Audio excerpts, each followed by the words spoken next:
शांत गांव की शाम। सब गहरी नींद में सो रहे थे, लेकिन एक अजीब सी आवाज ने पूरे गांव की नींद उड़ा दी।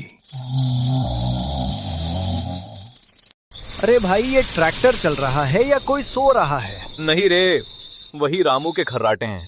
किसी को लगा भूत है, किसी को लगा जनरेटर है, पर असली भूत तो रामू का खर्राटा था। गांव वाले परेशान हो गए। सबने अपने अपने तरीके आजमाए। किसी ने ढोल बजाया, किसी ने तकिया दबाया। बूढ़े काका ने तो इसे भूत समझकर पूजा पाठ शुरू कर दिया, लेकिन रामू का खर्राटा था कि रुकने का नाम ही नहीं ले रहा था। आखिरकार गांव वालों का सब्र टूट गया। वे गली में इकट्ठा हुए और धीरे धीरे फुसफुसाने लगे कि अब क्या किया जाए।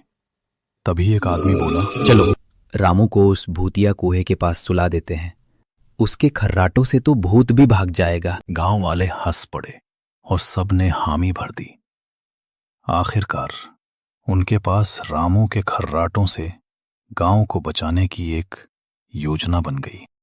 उस रात देर से गांव वाले रामू को उठाकर भूतिया कुएं के पास ले गए, उसे वहीं सुला दिया और धीरे धीरे पीछे हट गए।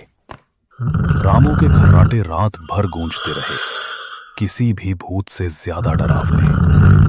और तभी भूत प्रकट हुआ, लेकिन रामू को डराने से पहले ही रामू के खर्राटों ने भूत को डरा दिया।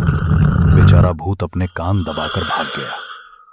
गांव वाले हंसी नहीं रोक पाए। रामू ने तो बिना जागे ही भूत को हरा दिया। अगली सुबह गांव सुरक्षित था, भूत भाग चुका था और असली हीरो कोई और नहीं बल्कि रामू और उसके ना थमने वाले खर्राटे थे।